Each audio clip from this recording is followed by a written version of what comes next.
Hello साथी, मेरो YouTube च्यानलमा सम्पूर्ण दर्शकहरूलाई मेरो नमस्कार छ। सर्वप्रथम आज तपाईँहरूलाई भिडियो देखाउन गइरहेको छु ग्रिट ब्लास्टिङ कस्तो हुन्छ र कसरी ब्लास्टिङ गरिन्छ। र यो चाहिँ हाम्रो यो जो ताबेलामा जो भरिएको छ यो ग्रिट हो, फलामको रेती हो। यो रेतीबाट चाहिँ हामीले चाहिँ जति पनि फलामको ट्रान्सफर्मरहरू जे पनि बन्छ ट्याङ्कहरू, यसले चाहिँ हामीले ब्लास्टिङ गरिन्छ। यसमा हावा, यो जो पोट हो, यो जो सामान्य यो रेती छान्ने गरेको छ ग्रिड, यो छान्ने हुनुपर्छ। यो कचराहरू चाहिँ भित्र जानु भएन, यो गयो भने चाहिँ रेती पास हुँदैन, रेती जाम हुन्छ। र चाहिँ हामीले चाहिँ जति पनि यो फलामको जङहरू छ, कास्टिङहरू छ, यसले चाहिँ पुरा साफ गर्छ। यसले साफ गरेपछि तपाईँको चाहिँ फेरि हामीले त्यो माथि चाहिँ हामीले मेट्रेजिङ पनि गरिन्छ होइन, फेरि पेन्टिङ गरिन्छ। मतलब ब्लास्टिङको मतलब यो हो कि तपाईँको 5 साल टिक्ने कमसेकम 15 साल जान्छ, 15 साल 20 साल 30 सालसम्म जान्छ ब्लास्टिङ गरेपछि। तपाईँको यो ब्लास्टिङ जति पनि यो जङ छैन, ब्लास्टिङ गर्दैछ त्यहाँ है, हो त्यसमा चाहिँ ग्रिट र हावा, ग्रिट हावाले चाहिँ पुरा साफ गर्छ, जति पनि जङ छ पुरा निकालिदिन्छ, पुरा सेतो बनाउँछ। यो चाहिँ कन्जिटर ट्रान्सफर्मरमा लाग्छ, यसमा चाहिँ पुरा आइल भरिन्छ।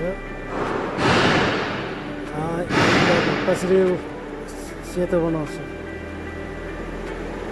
हेर्दै जानुहोस्, पुरा सेतो बनाउँछ। यो चाहिँ हाम्रो कम्प्रेसर हो, यहाँबाट चाहिँ हावा जान्छ वहाँ पोटमा। यो कम्प्रेसरबाट हावा दिने र रेती र हावा मिलेर हामीले चाहिँ ब्लास्टिङ गरिन्छ।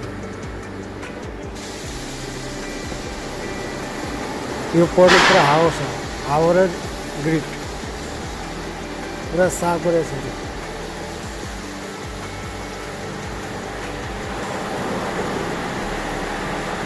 र यो भिडियो कस्तो लाग्छ तपाईँहरूलाई मनको आफ्नो प्रतिक्रियाहरू कमेन्ट बक्समा छोडिदिनु होला।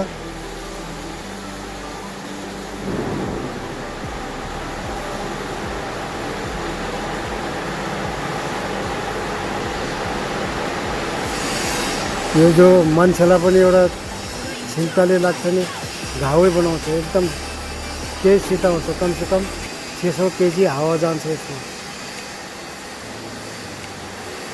त्यो तल चलाएको छ, यो तल त्यो वाल हो, त्यो रेती कम ज्यादा गर्ने।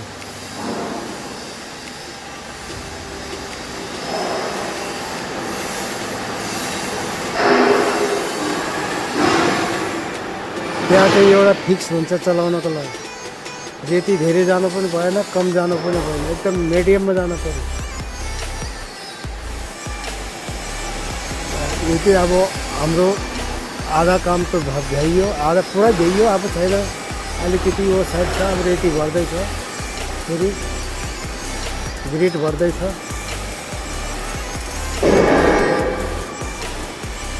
अलिकति बाँकी छ, त्यसमा चाहिँ भ्याएपछि फेरि यसलाई फेरि हामीले मेट्रेजिङ गरिन्छ।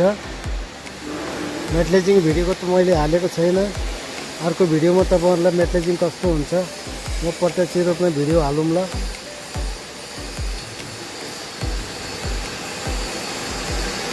थोरै छ बस, लानुहोस् कस्तो सेतो बनाउँछ नि, पुरा जति पनि जङ थियो पुरा निकालिदियो यो ब्लास्टिङबाट।